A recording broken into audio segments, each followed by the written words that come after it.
You wanted the best. You've got the best podcast. The hottest podcast in the world. The Chris Voss Show. The preeminent podcast with guests so smart you may experience serious brain bleed. The CEOs, authors, thought leaders, visionaries, and motivators. Get ready. Strap yourself in. Keep your hands, arms, and legs inside the vehicle at all times, because you're about to go on a monster education roller coaster with your brain. Now, here's your host, Chris Voss. Hi, folks. Chris Voss here from thechrisvossshow.com.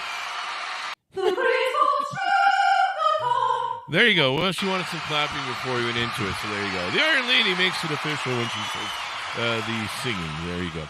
As always, folks, we have the most brilliant minds on the shows. The great authors bring you their stories, their lessons of life, or what we call the owner's manual to life, on all their journeys they've done. The Pulitzer Prize winners, the entrepreneurs, the CEOs, the billionaires, the White House presidential advisors, the astronauts, the rock stars, you name it, they've all been on the show. And we bring you 2-3 shows a day to bring you what we call the Netflix of podcasting. If you can't find something to binge on the Chris Voss Show with 10 to 15 new shows a week, you got a problem, man. I'm like, serious. Seek some help. Anyway, guys, for the show, your family, friends, and relatives, go to goodreads.com/Chris Voss, linkedin.com/Chris Voss. Follow the big LinkedIn newsletter and the 130,000 group over there. Follow, of course, Chris Voss 1 on the Tickety-Talkety as well.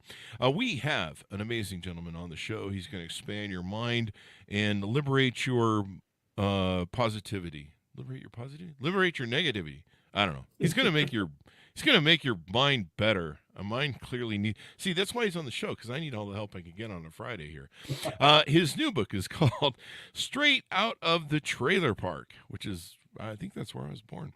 Straight Out of the Trailer Park, How Mindset and Perseverance Enabled One Man to Overcome His Poor White Trash Upbringing and Live a Fulfilling Life. It came out January 12th, 2024. Loyd Hawkins joins us on the show. We'll be talking to him about his opus magnum of coming out of a trailer park. He is a motivational speaker, consultant, and certified executive coach who values dedication, service, and excellence, and double wides. As a decorated combat veteran, he brings unique perspectives gained from his military experience to your organization, empowering you to unleash the untapped potential of your employees. I was kidding about the double wide part. I added that. He is irreverent and funny and brings unique insight to the dynamics of corporate and personal relationships. He helps companies define causes of conflict and brings effective views on how to de-escalate. That's usually with weapons, right? No, maybe not. We'll find out. Effective relationship building is where Loyd's experience and insight shine through, and he sheds light on how the invaluable talent each person brings to your organization can positively impact your mission. Welcome to the show, Loyd. How are you? I'm doing very well, Chris. Thanks for having me. And great intro. I really appreciate it. There you go. Well, I mean, it's your bio, man. You did all the work. I just read it off. You would think I wrote that myself. Yeah. I love your and those of you not watching on YouTube, he has the lamp from what was the Christmas story? The Christmas story. The Christmas story. Yeah. Yeah. He has the lamp, the French lamp. Yeah. With the leg. So there you go. Are you married? I am. Been married 35 years, actually. Okay, yeah. That's why your life will let you have that 35 years. Okay. So give us your .coms. Where can people find you on the interwebs? Yeah, my business website is KenaiBusinessSolutions.com. That's Kenai, spelled Kenia, businesssolutions.com. And that's my professional website where I list all of my products, a few of my speaking engagements, and really my mission and my focus. There you go. What does Kenai mean? So Chris, I am a gigantic advocate of the state of Alaska. When I was a young man, 22 years old, my wife and I trekked up there. I spent 4 years there living in Fairbanks, Alaska in the military. I loved it so much. I go back every year. It's part of my soul. So when I was thinking about naming my business, going through a lot of machinations about that, I landed on something I'm very passionate about, and that's the state of Alaska. I take people up there fishing every year. Mini guide service, a professional guide service, and just share that love of that state with everyone. There you go, Alaska, a beautiful thing. I've gotten my huskies from there. In fact, one of my first husky was a granddaughter of an Iditarod racer, And I always wanted to go up and boy, she was something else too. She was pretty much a wolf. But I always wanted to go up there and watch the Iditarod, maybe race it. No, I didn't want to do that. I hate the cold, but I always wanted to go up there and watch the Iditarod races. Of course, be around lots of huskies and where that whole thing originated from. So there you go, beautiful landscape. Just ended recently, yeah. Yeah. The only thing is I grew up in California on the beach, so I have laws against being cold in any way, shape, or form. Funny you mentioned that. So I live in Florida. I'm a Florida boy. Oh yeah. I live 50 miles from the ocean, and I hate the cold weather, but I risk it all because I love Alaska. Well, there you go. It's a beautiful place. Plus, there's less crazy people than there are in Florida, so you got that. There's no Alaska man you ever see in the news. There's none of that. so there may be an equivalent to Florida man up there. I don't know. There might be, I suppose. Maybe if you get cabin fever or something, or maybe I don't They're know. a very independent, hardy, pioneering bunch. There you go. I always wanted to do one of those bush pilot things. Those guys that do the crazy bush pilots where they can land on an iceberg and take off. Yeah. It's crazy. Or land on a riverbank and drop you off and haul ass back.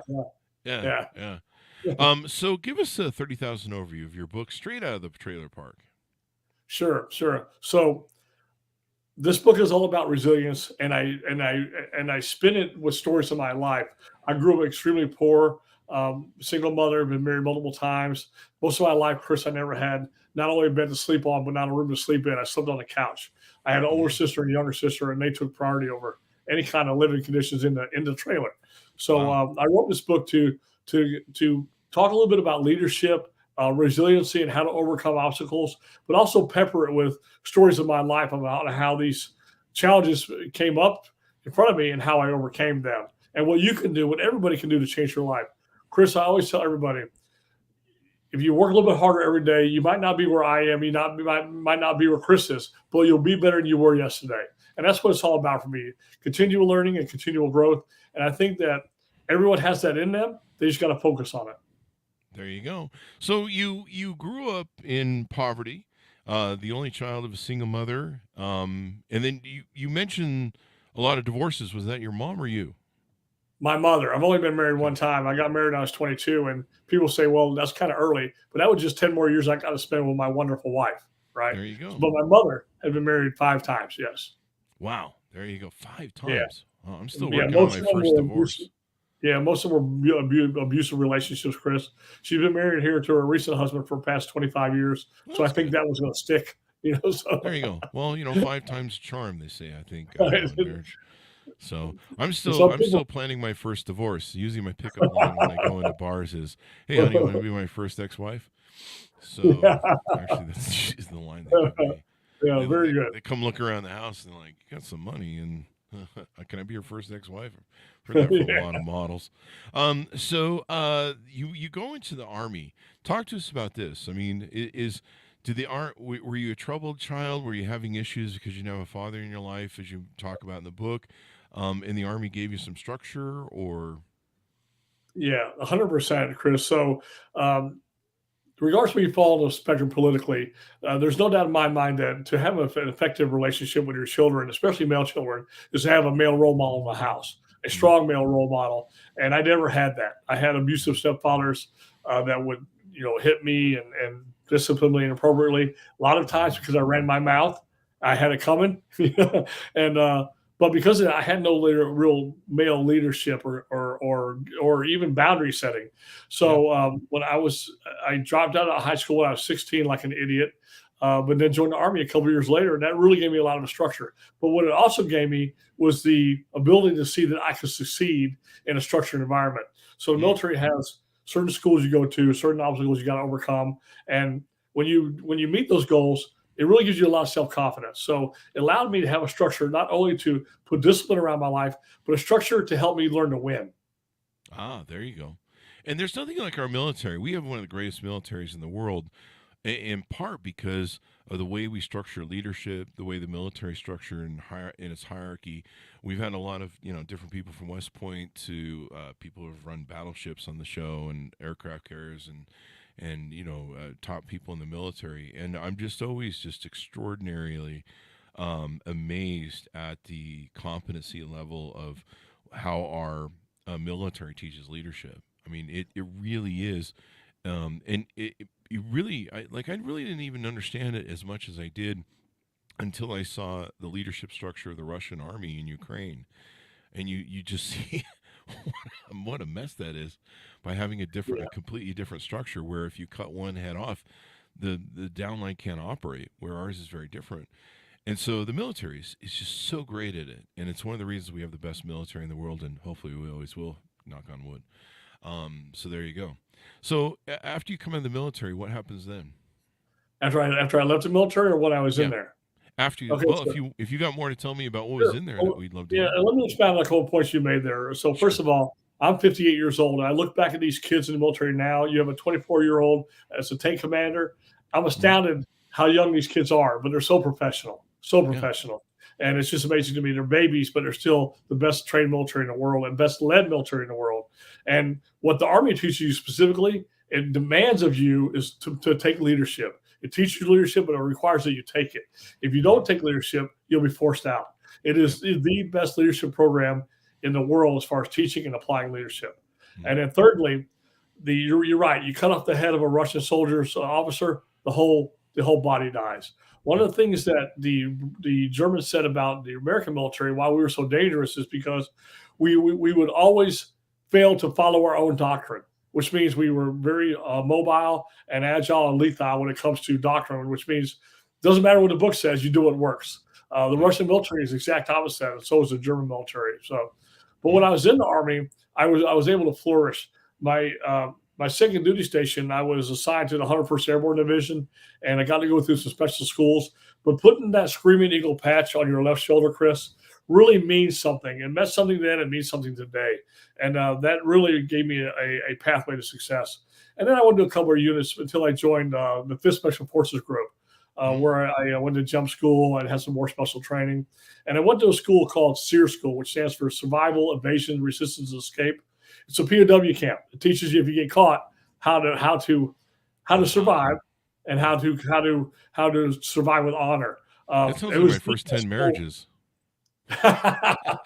Exactly. It was the best school I've ever been to. And was it abusive and was it rough? 100%. I mean, they would strip you naked. They would smack you around a little bit. That was my first 10 marriages. Yeah, but I loved it when I came out. So, but after that, I was a staff sergeant, and I had a wife and 3 children, and I was just not making enough money. So I finished my undergraduate when I was in the Army and got out and went to FSU, Florida State, for my master's program. And I have an MBA from FSU. And after that, I started working consulting, and I had some requirements for what I wanted to do. And basically, I always wanted to be a lifelong learner. I wanted to be challenged, and I had to be able to be in a speaking role. One of the things I've always been told all my life is just shut up, right? But the fact of the matter, that's my gift. Whether it came from Vishnu, Buddha, God, Oprah Winfrey, I don't know, but I have it. So they're trying to hide that light under a bushel. And frankly, I didn't have anybody mentor me to help me really be able to express myself. Mm-hmm. So consulting is what I went into. So I can talk to customers, tell them how to do things better. There you go. And, the military folks we have, I mean, they really are, in my mind, undervalued in our society. Not only with the leadership skills that they've learned and been ingrained in them in our military, but I mean, they're in charge of billions of dollars of equipment, and and other people's lives. It's not just like they're protecting the copier at work. They've been guarding everyone else's life and watching everyone else's back in the office, technically, in their office, if you will. Yeah. And so we've had a lot of military folks on this thing, and we've talked about, the military folks that are homeless and jobless and things like that. And I'm just like, well, we really should value them more, just for not only for their leadership, but I mean, I'm pretty sure you can trust a military guy with a copier if we trusted him with $1 billion Abrams tank. I'm sure it's going to be fine. Agreed. So there you go. So now you've built your consulting business. How many years have you been doing this now? Consulting. I've been working in consulting 22 years. Wow. Yeah. So I'm starting to get the hang of it. Starting to get the hang of it. So, and you do this through your systems there. Any other tease outs of the book before we get into some of the other work that you do that you want to tease out to people? Actually, there was one question I had. I knew there was something I had up in my can. Never satisfied is a kind of a motto or a watchword that you use in the book. Is that right? That's correct. And like I said, I'm a lifelong learner. I went from dropping out of high school to having a master's degree, and I really credit that to doing a lot of reading as a kid. As a young child, I always dreamt of living these whirlwind fantasies around adventures. And I used to read Field and Stream magazine and Outdoor Life magazine. I don't think they're published now. I will read them voraciously, cover to cover. It gave me a very broad vocabulary and allowed me to really set higher goals. But I'm saying that to say this is that being a lifelong learner and never being satisfied is a goal that we should all have, right? Because comfort wants you dead. Comfort is where dreams go to die. So an example of that, I was out in Alcatraz doing the Alcatraz tour like we all do when we go to San Francisco. And, I'm sitting there on the rock and I'm looking over San Francisco Bay. I told my wife, I said, I can make that swim. And she looked at me and said, oh, yeah? Then do it. So 2 years later, COVID hit and I had an injury. But 2 years later, I jumped into icy water right off Alcatraz rock, swam my tail all the way to San Francisco. It was the worst hour and a half of my life. And I could barely stand up when I got out of it. But I was 56 years old.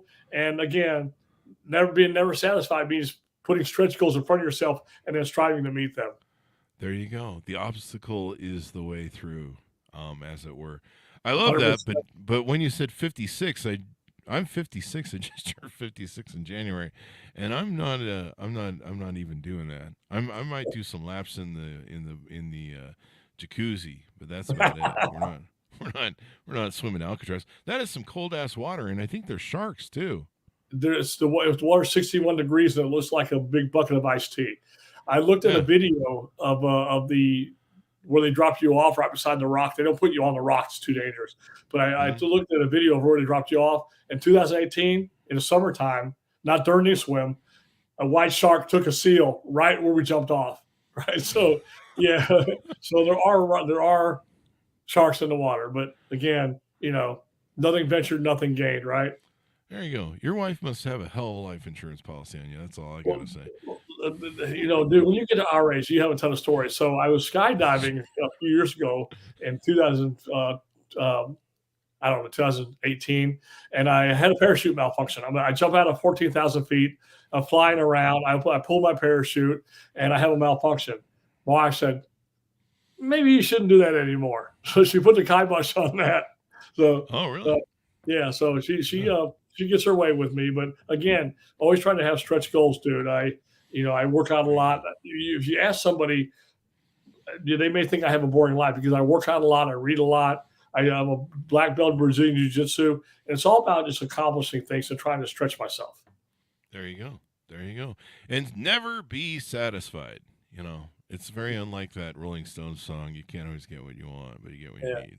So I think that's the difference there. So talk about some of the services you offer on your website, some of the consulting you do, and some of the things that we find on there. Sure. There are several services, right? The first one is public speaking.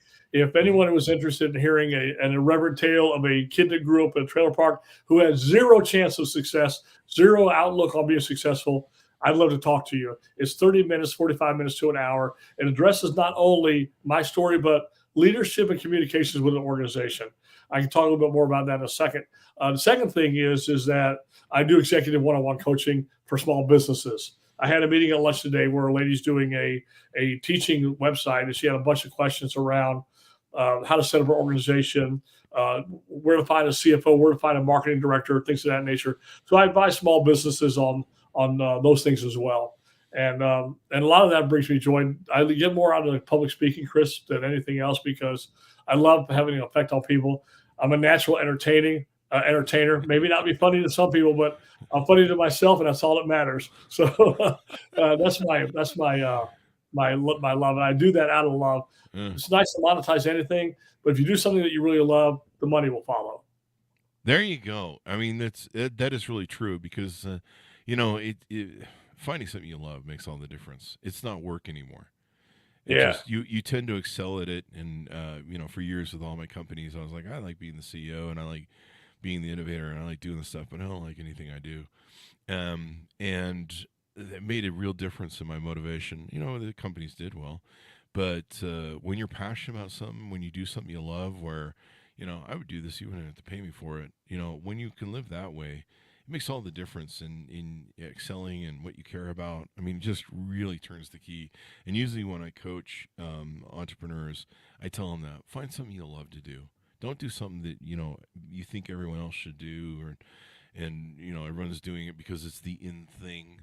Find what your passion is that really turns you on and lights you up. Yeah. For me, it's OnlyFans. No, I'm just kidding. OnlyFans watching or creating content? Both. Anyway, it's a good callback joke on the show, the OnlyFans callback joke. So you do some coaching too. Let's talk about that as well.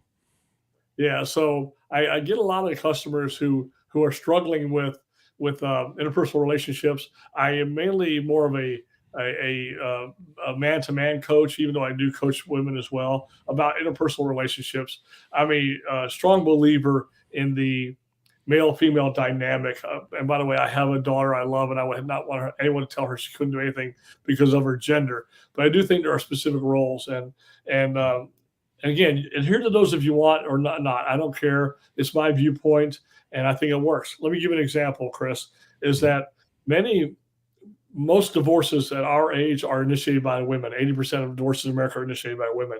And the reason is because women get to a point where they feel unsatisfied. They feel like their lives left behind them. They also have boring husbands that they browbeat, and the husbands allow them to do that. So what I tell men who are married, if you feel like you're in that situation, let me give you one really quick point of view to help you get out of that situation and really assert yourself as the leader of the relationship. Not to say that women aren't good leaders or can't be good leaders, but when it's a male and female, it should be the male as a leader. And that means don't tell women what to do. It means to support your wife, nurture her, shelter her, and protect her. But if you're in a situation where you feel like there's a dynamic there that's not satisfied for you, here it is, Chris. This is golden. Never ride in the passenger seat of your wife's car. That's true. Ever. And you may say, well, what do you mean, Loyd? Now, if you're inebriated, by all means, don't drive drunk, right? But you always drive that car, always. And if someone tells you, and they've told me, well, it's my wife's, my girlfriend's car, then tell her you'll meet her there. But you never subordinate yourself to that position. Now, I recorded a video on this and posted it online, and my wife was in the passenger side, flipped me in a bird. I said, you know what? She's flipped me in a bird from passenger. She's flipped me in a bird from the passenger seat. So that being said, Chris, what I do is I talk to people about their interpersonal relationships. I also coach people on the fact that most men live a life of quiet desperation. That's what Thoreau wrote a long time ago. So I coach them out of their shells, and we put sustainable and achievable, but also aggressive milestones in front of them and make sure they meet them. Because what some people need more than anything is accountability. Self-accountability is great. Self-motivation is great. Discipline is the most important thing. So I try to provide that as well. There you go. There's, I do if I'm drunk and I need to get home, I just have the mistress drive me home and sit in the passenger seat. So that's what you do. That. Does she drop you over or does she take you aside? Which one? What? The mistress. The mistress, she takes me home. I'll let her drive. So, but that's only when I'm drunk. At least you're being safe. Yeah. Sometimes we just, my wife sits in the back. On that one, yeah, that'll work. Hey, hasn't Chris ever been married? Oh, we can see that. No, but what you're talking about is the masculine and feminine, and there's definitely a portion for that where women want a man to act in his masculine frame and create frame, and that's part of what you're talking about with sitting in the leadership position, sitting at the head of the table, and women want you to be in the masculine frame. unless she's got a lot of trauma that she just can't operate safely. And at that point, you need to see therapy. But so that's what you're talking about. I'm not sure a lot of men can recover the loss of respect once it's lost and reestablish that frame.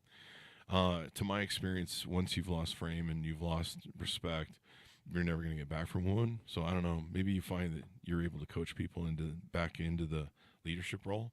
Maybe. Yeah. So that's a great point, right? So in the event that you're at a decision point at that point, right? If you feel like you've lost your leadership position from your wife or your girlfriend, whomever, and they don't respect you, you may want to look at moving on, because you'll never get that respect back.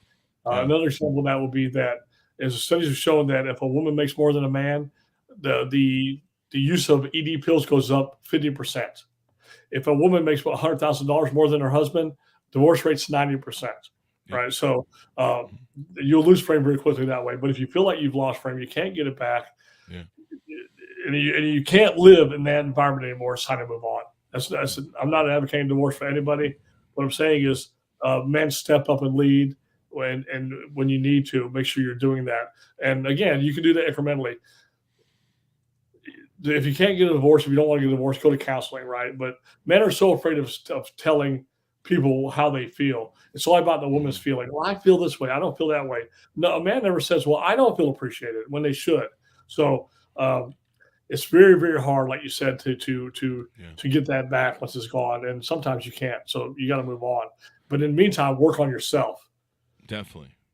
You got to make yourself the best version that you possibly can, and you've got to stay there as a man. That's what society expects. That's what your woman expects. You always have to be developing. You have to be constantly improving yourself. That's just the manifest destiny of what being a man is about. And some people look at that as like, oh my God, what a burden. And it's like, not. It's actually the greatest position to be in. There's a reason we built and run the world. That's right. It's because we were natural born leaders, and we're biologically designed to do that. We're not solipsistic. We see the visions that others don't see, because we don't live in a selfish world. So there is a difference, Anytime somebody tells me we're equal, I want to punch them in the face, because it's the biggest lie that's ever there. It's not. At least you didn't say punch her in the face, right? No, I usually want to punch the guy in the face. I never punch a woman in the face. It's one of those things. So yeah, the masculine and feminine, and women. There's a lot of talk about this nowadays, because women can't find masculine men. You hear it all the time. They equate it where they say, we can't find the good men, and all the nice simps are running around going, I'm nice, you can walk all over me, and I'll do whatever you want, and grovel at your feet. And that's not what women want. So that's really important. It's a real struggle and interesting place now. But you're an example of that in your life. You're always making yourself better. You're always proving yourself. You're always stretching, and that's probably why your wife keeps you around. Doesn't want you jumping out of planes. She hasn't got too interested in the pool boy in the back there. Yeah. Well, there's still time. So, dude, I like to say I'm the Antichrist. I'm 6'6". I'm 6'3". I have a six pack, and I make over six figures. Right? There you go. The 3 6s. Although right. I think when women refer to the 6s, the third 6 is a different 6. But if you're over 6 foot, you probably have that too. That's true. How big are your feet? That'll tell you everything.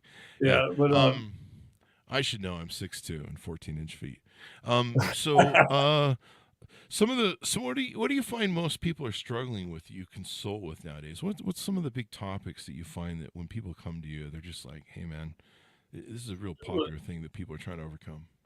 Well, frankly, for men, Chris, it's accountability, and it's internalization, right? It's introspection.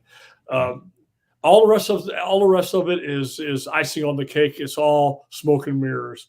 But until you are willing to say that I am lacking, that I need help, that I need to improve, nothing will ever change. You can buy the nicest suit, and if you're still 400 pounds and 5'2", you're still not going to look good. You gotta have a fundamental mindset of one thing. First of all, that you are the prize, and it might not be a prize to anyone else, but you are a prize to yourself.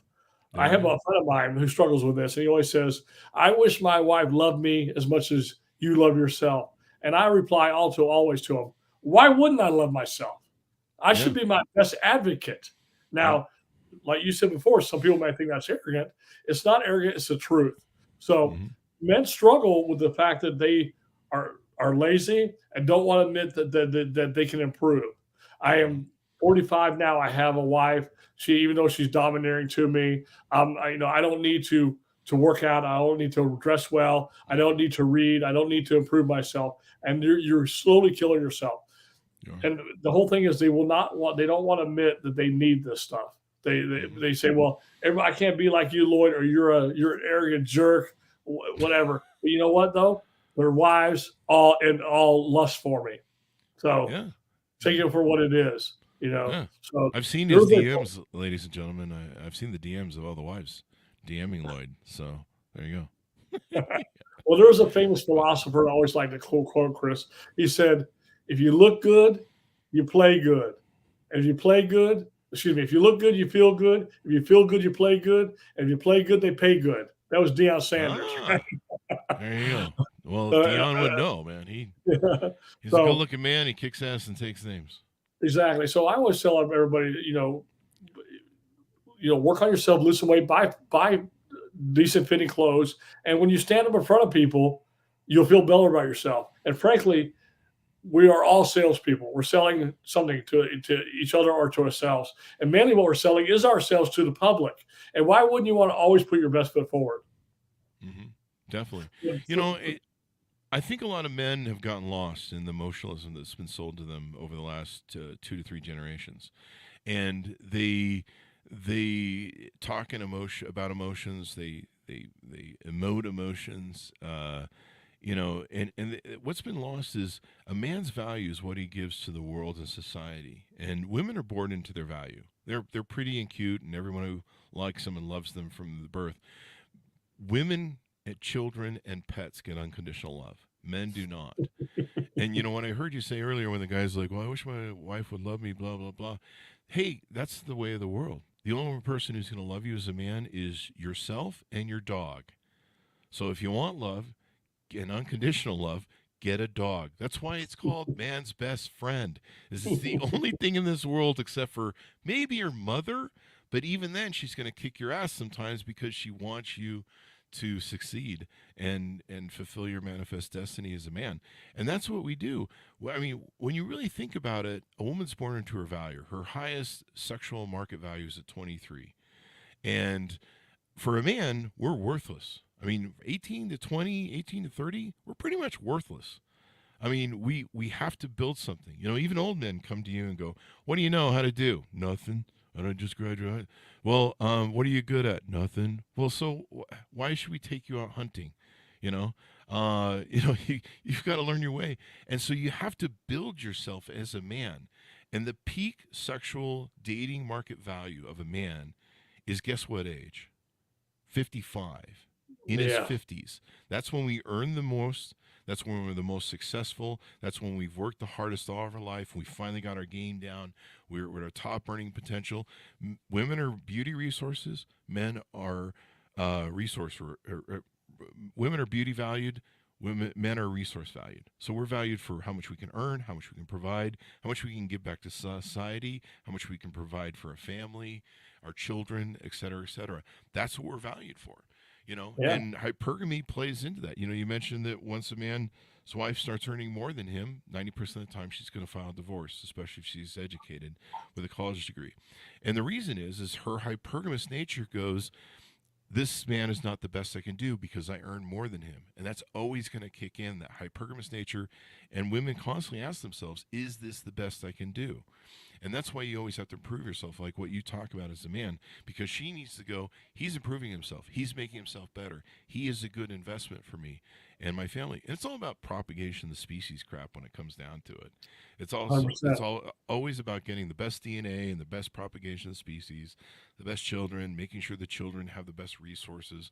It's been going on for eons of time. If you read like 48 Laws of Power by Robert Greene, you understand why eons of human history have this human nature of feminine and masculine in them. Yeah, and no matter how our current society tries to frame it, it's biological. You can't get away from it. It is biological. It's not. I have people be like, it's a social construct. No, it isn't. No, this is millions of years of human evolution, and it does not change overnight. And you see that now. You see that now where people, I'll see women that are like, we want, even the most hardened feminist will go move into a paternal partnership role. Even women that you see are single are still going to church because they love a patriarchy. They love knowing that a man is always overlooking them. It's they'll say one thing, but watch what they do, not what they say. And Exactly.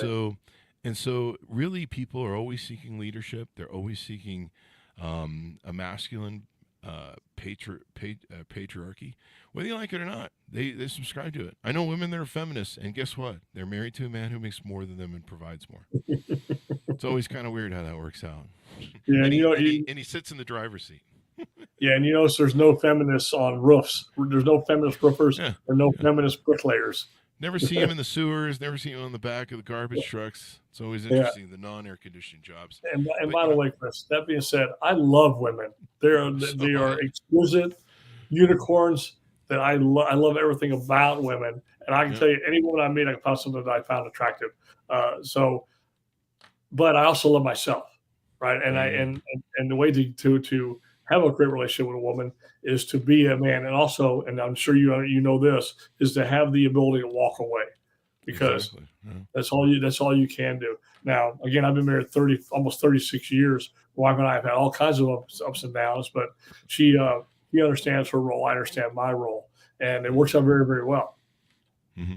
There you go. Any final thoughts as we go out? Tell people how to pick up your book and how to onboard with you, how they can maybe reach out, book a call, or Sure. whatever, et cetera, et cetera. Yeah, thanks, Chris. So you can buy my book. Right there it is, straight out of Trailer Park. There's only one L in my name, so my mother was very, very conservative with her language, apparently. But so just go to Amazon.com and type in the title, Straight Out of the Trailer Park. Click enter, and you'll find it. Secondly, Chris, my website, Kenai Business Solutions, is another way to reach me. There's email links there. Again, what I'd like to leave your audience with is one thing: is that if you continuously improve, you will get better, but it's also incremental. So you need to have discipline, not motivation. And I always love this saying that the first thing the gazelle does when he gets up in the morning, he runs so he doesn't get eaten by the lion. The first thing the lion does in the morning, he gets up and chases a gazelle so he can eat. So what's the moral of the story? Doesn't matter if you're a gazelle or a lion, get your butt up and start running, right? So all the talk we do, it falls on deaf ears unless there's some hustle behind the muscle. Definitely.